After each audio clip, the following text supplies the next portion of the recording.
It's time to bang.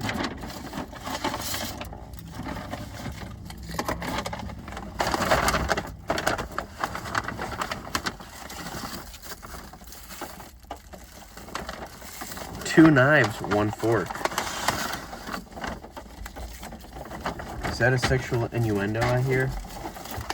Or is it just the rain? It's gonna be really loud. Hurry up.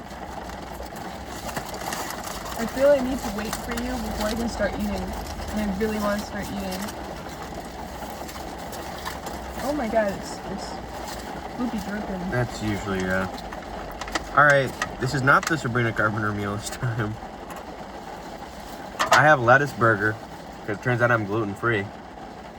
Show your burger. 1 second, I'm getting ketchup all over me. Oh my god, so, what was the branding for this one?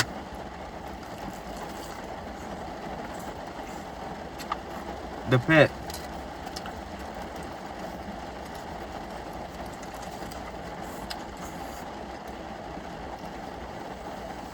Okay, so what do we want to talk about Pitt? I know we've... You got the talked Mel about it. burger.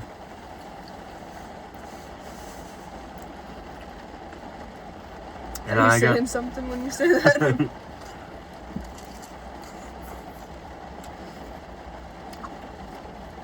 And I want to say I got the Dana burger, because I just really like Dana. But, and like, you know what, kind of fuck Robbie, I'm just going to say that right now.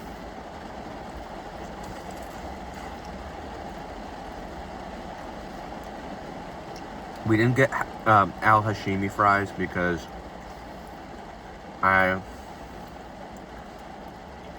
I'm trying to make, I don't want to make a They seizure seem a joke. little undercooked.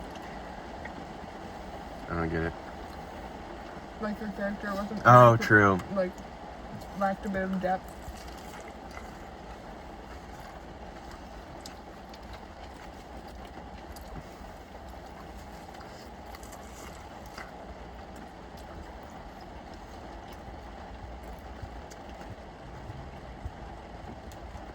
I was gonna get a Langdon shake, but there's like apparently a 25% chance that there's medication that's unprescribed to you inside of it, so.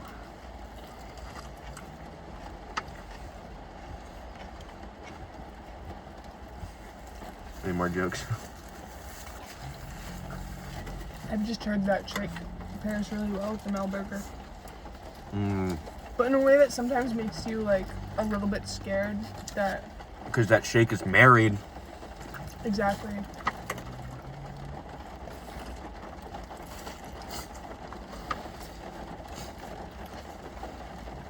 I just like how it's so like wet and greasy that we're like sucking when we take a bite. Been there. You know who else has been there? Whitaker on Santos.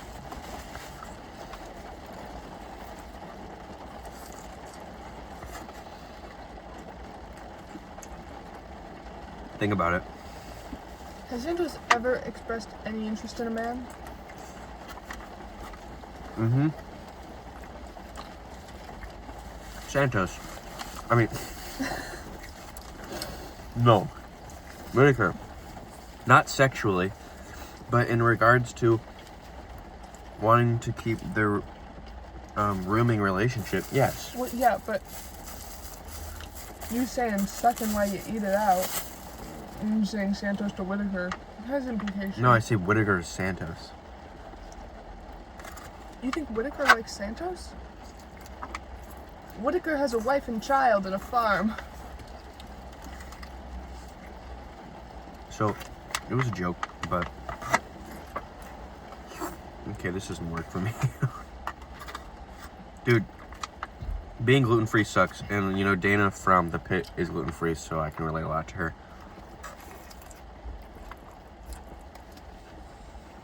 But you know who doesn't suck? Jack Abbott. I think his name's Jack. Definitely Abbott. Who?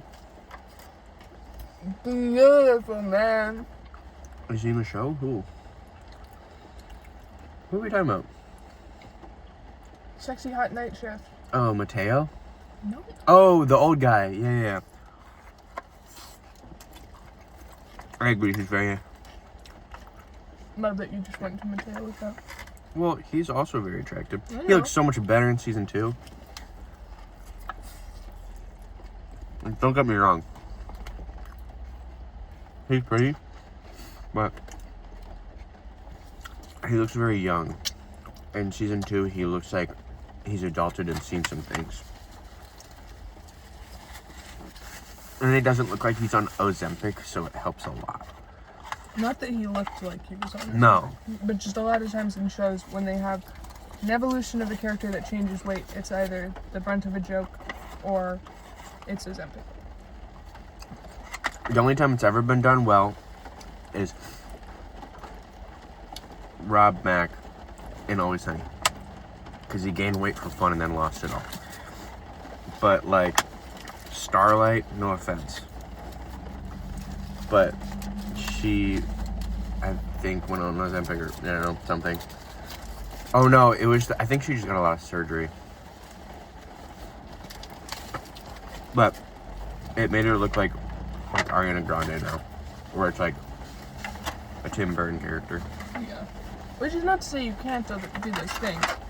It can just also impact, like, Speak your immersion. truth. Jesus Christ. Are you done? Yeah. Whoa. We went crazy. You were like, I'm going to save some of this for dinner. Well, I am. Also, be careful. Oh, It just has a lot of juice in it, Yeah, so you sorry. gotta put it flat. I don't want my part getting. Okay. Chill out.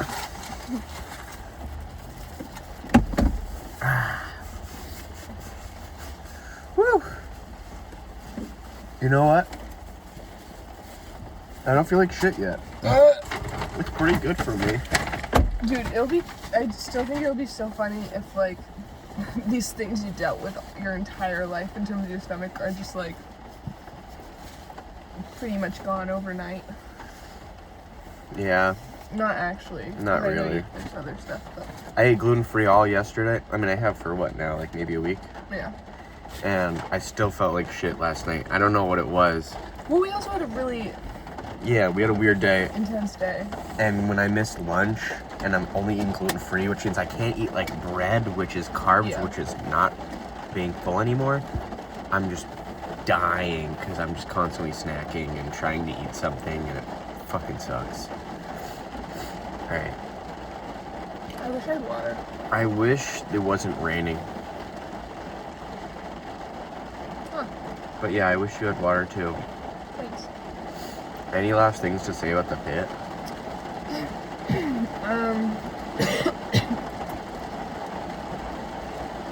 I think if they were gonna have one of the big, like, Don't spoil it. shock factor endings where it's someone's health being called into question, it should have been someone that we care about. Like the guy that died in the beginning of season 2, which was Langdon's patient, which really connected to his entire storyline, but they decided to start the season by killing him, and it made nothing dramatic, and you don't care because it's the beginning of the season, and you're like, oh, much bigger things must happen, and then nothing bigger happens. Yeah, and even just like a non-NPC for lack of better terms. Like it was gotta be someone who's like an active character, like a worker who has a health thing. Oh, I think it should have been no someone spoilers here. that is not underdeveloped and who we don't actually get like to grow a real emotional attachment to. Like it should have been someone we care about, Yeah. because otherwise it's just kind of like, well, that sucks. This is awkward. Yeah. Also, Robbie sucked. Well- and I understand season 1 is like about how like traumatizing this entire field is, and then season 2 is just about like burnout. But Yeah. the issue is season 1 does really well at conveying specific points wrong with like healthcare and all of these things, and won't spoil things, but season 1 was out a while ago, so like shootings, and I actually don't know if I can say that, but like stuff like that where like, oh my gosh, this is crazy, and they give a lot of time to talk about it. In season 2, they're like quick firing through it, and it loses that like, oh, this is meaningful, and more of like, okay, are you trying to convey this because you are trying to say something, or because you know that most of the people that are watching this are inherently like left-leaning and are gonna probably agree with whatever you're saying. Like, if you're gonna have an episode that is talking about immigration, don't make it like a 5-second scene that is over with. Like, put something to it and make it better. I'm so glad they showed it, but at the same time, it doesn't really feel as like important to the actual story. It feels like they threw it in there to literally like just have a moment of it. Like, no, like, put something to it. This is a show that's supposed to say something. Yeah. Especially, I think it was interesting to include that really briefly, and then the only time it's called back to is when they're talking about Jesse being arrested for it. They're not... I was trying not to spoil it, but yeah. Okay, well, we're gonna put spoilers in the title of this. I don't care. You'll lose viewership. Also, that episode has been out. Like, only the final. No, I know. But yeah, the only time they were calling back to it was when they were talking about Jesse. It was never really... I feel like even when the lady was there, they were more like we need to just get through this. Which I understand is Robbie being like burned out and being like, we need this person out so that we can have a bed open so that we can continue to help other people. But yeah, they don't really like spend time talking about the issue of ICE being able to go into somewhere like a hospital and basically force somebody out, while like another dude who just assaulted somebody gets to like, well, I mean, he was gonna go to jail after he was helped, but like, it's such like a different privilege, and it was like they didn't really like even spend time on that assault when it was someone's first day at work, and then they get assaulted, and then they like go in and I don't know, it's just underdeveloped. You try to say something, they did say something, and props to them for even going that far, but at the same time it's like, why wasn't this like a more important part? Like, literally tons of people fled getting help and like medical care because they heard ICE was in the building. Like, they were leaving the waiting room. It like emptied a ton, and like nurses and workers and doctors all leaving early because they were scared. And that really made me think, oh, this must be like the big part of the season. Like, season 1 had the thing, and that was really important. And like, oh wow, now there's tons of people. So what I thought was gonna happen was they found out ICE was in the hospital, and then like a protest happened outside, and then it got like aggressive from like the ICE or police or whatever, and then people started coming in needing help. But none of that happened, and I feel like that could have been cool, but again, they don't really develop the things. They just go through them, and I feel like, I've already said this to Sophie, but how I feel about Spider-Man, what is it called, Across the animated, Across the Spider-Verse or something, the second one. I saw that in theater, and I really liked it, but it's just like filler content. Like, it continues the story, but it doesn't really do anything. It introduces new characters, but you can't fully get the same grasp and like the attachment to them. The second Spider-Man animated film was like wonderful, and the animation was amazing. They spent so much time on it, and I feel the same way about the Pitt, but it's not animated. But it's filler. Like, you enjoy learning from these like student interns and like first year people, because they're like interesting and they have so much plot to gain, and you're like, why is Santos so traumatized? I want to learn. Whitaker's from a farm and is like a sweet guy and has a patient die, and Shivardi is like, oh, her mom is like not a good person to her, but she's an amazing doctor. And then these new characters are like, they're also, the interns are like, are probably our most projectable people in terms of like they're the new people, and so we're getting an introduction to the space via their introduction to the space. And I think that made it great in season 1 in terms of like we have 3 different people who are all very unique and independent and had all these different dynamics with each other and everyone else going on, and it was like through them that we started to get acquainted with things like as the new guy, even though we're not there. And I feel like in season 2 the new people were like okay, but even then it was like their timing was weird in terms of when they kind of like actually, like with Joy, where she was just kind of like a passive person until all of a sudden she has photographic memory and she's really helpful for that one episode. Yeah. And then she leaves early, or not leaves early, but like leaves on time, a minute early. The only thing good about that is the fact that if the season's all about burnout, she's the only character who actually prioritized her mental health over that, which is like great. But yeah, it's, sorry, I didn't want to interrupt you, but it's like, it's stupid. Yeah. And Ogilvy, honestly, I thought they were gonna do better with him. Well, he sucks in the beginning because he's like, he doesn't understand, like, he's not in school anymore. He's taking care of actual people, so he's saying all these like horrible things in front of people and not realizing it. And it isn't until he gets the leg in his arms that he's like, oh, this is real. Like, I'm holding a completely severed off leg, and it's like ketchup in my pants. Yeah. And it like hurts him, and it's like, okay, it kind of reminds me of Santos in a different way, where it's a character that's not very likable that kind of becomes likable with humanity aspects. And then the person that's following Dana around all day, Emma, who's like kind of important for like the assault stuff, but is kind of just the symbol of, whoa, this is intense, this is my first day. Which I think is kind of funny, because like obviously it's intense. Any day I think there would be intense, but like, you know, the first day of season 1 people are overtime shooting. Yeah. So yeah, that's the Pitt season 2 review. Overall, I give it was good out of 10. I'd give it like a 7.5. Like, I thought it was better than that. Okay, that's fair.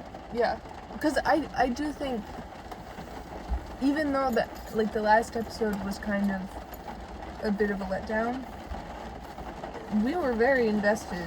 Yeah. Like we were, we watched like almost the entire season this week, and then happened to finish the 14th episode like 2 minutes before the 15th episode, the finale came out. Like, we were on that. And, like, as the show by itself, it's good. Yeah. Like, all of the episodes of season 2 are enjoyable and are good. Like, it's not a letdown. I think even the ending is still, like, wholesome and makes you want to cry, but in a different way, where, you know, season 1, when they all get together at the end, it feels very, like, relief. Yeah. And season 2, it kind of is more of like a realistic, like, wow, today fucking sucked and I gotta do this tomorrow. You don't really get the catharsis that you got in season 1. Which is like, whoa, that's really cool actually, because that's like impressive and realistic. But it also loses certain things, especially when the entire season is about Robbie leaving and you kind of are like, why is he being such a piece of shit right now? And then they kind of talk more about it at the end, and it, whatever, we don't have to get into that. Yeah. But it's just, I don't know, it was good. I thoroughly enjoyed it. I don't honestly know if I liked it as much as season 1, just because I also don't watch many medical shows, and season 1 was really like oh wow, this is crazy intense, and it feels the most realistic out of, you know, the probably like 5 episodes of Grey's Anatomy I've ever watched. This feels like insanely impressive. Yeah. Season 1, a lot more penises. Season 2, and a lot more boobs. Yeah. But number 2, I do think also maybe the reason that we have stronger feelings is that we started watching this show at all, like, last week. Yeah. I checked. We watched 25 hours of this show. And we never do that. We No. can never sit down and watch a show for more than Yeah. We keep getting distracted by other shows, and then we and never since finish it's things. ended, we literally can't watch a show Yeah. because we're not invested in the way we've been invested in Pitt.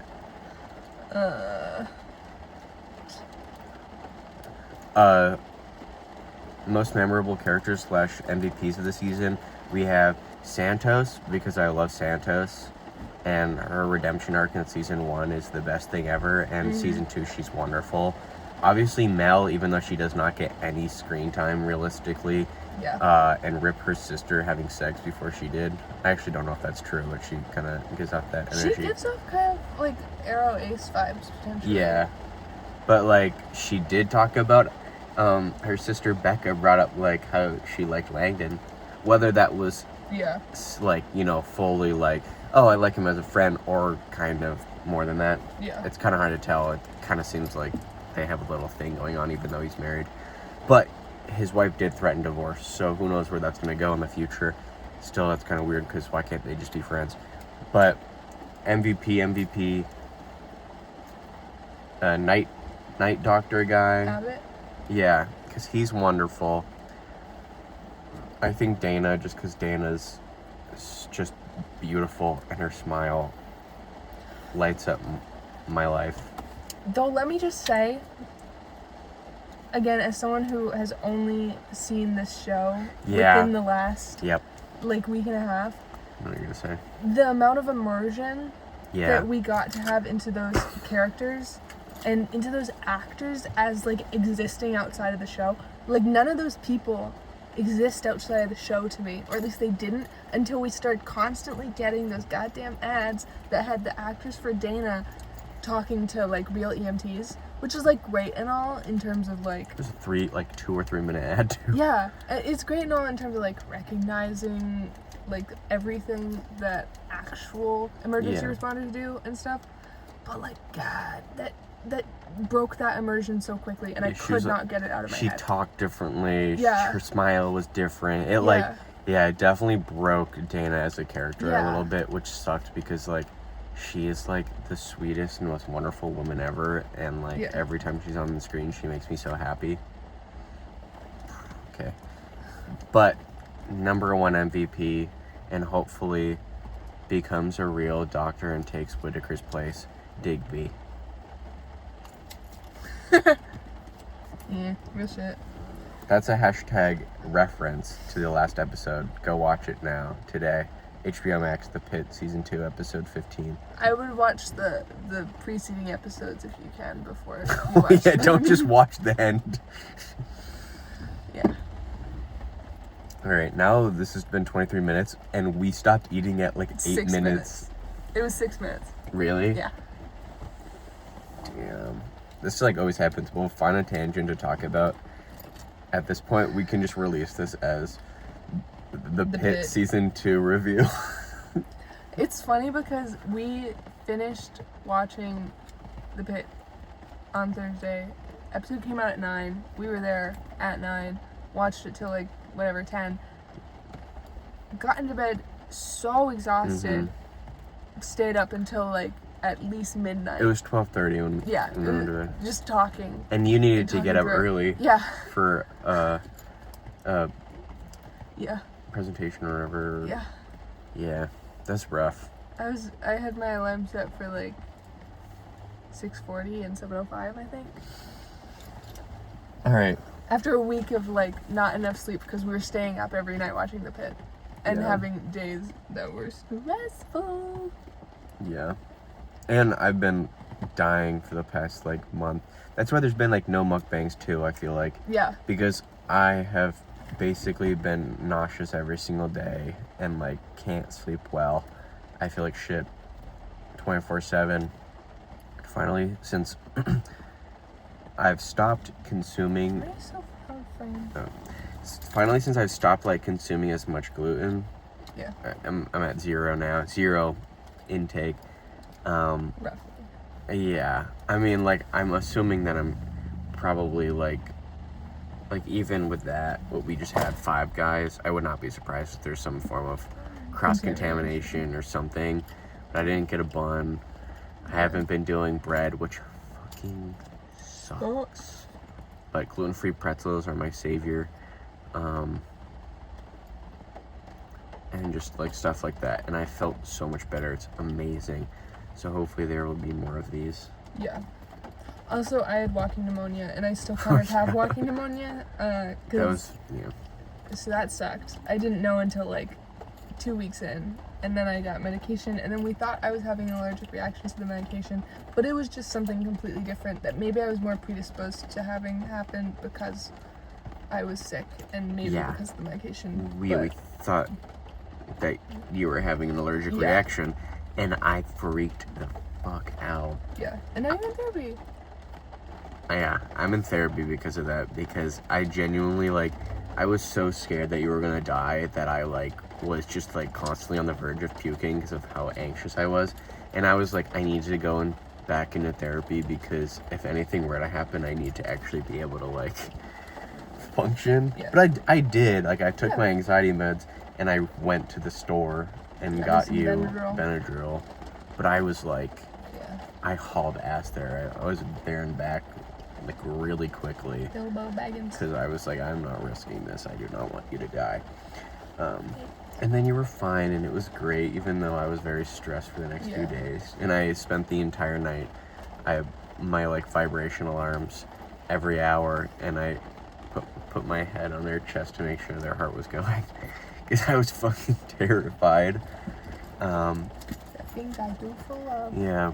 Oh, and then it was annoying because we went to Rhode Island, and I wanted to do a road bang or an island bang. I don't know, Rhode Island bang? Road head bang. But we never did one because we were both starting to feel sick, and that's when I had so little time.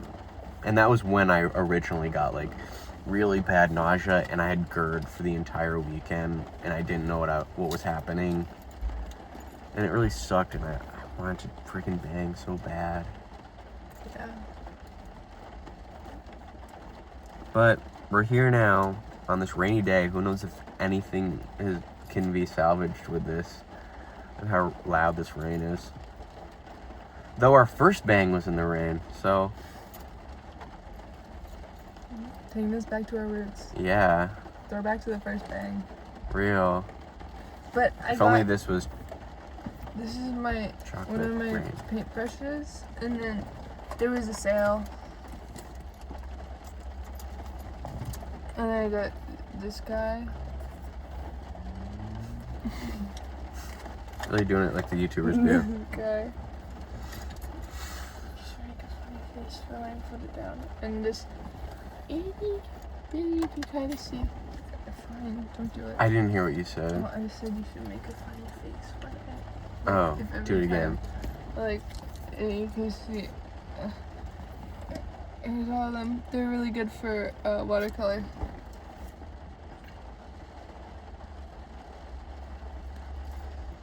Yeah. It's not what I meant with a funny face, but I meant like. Oh my god, if there's getting grease on my freaking. Oh my god, bro. This is not the type of, like, lube I need. Live in it.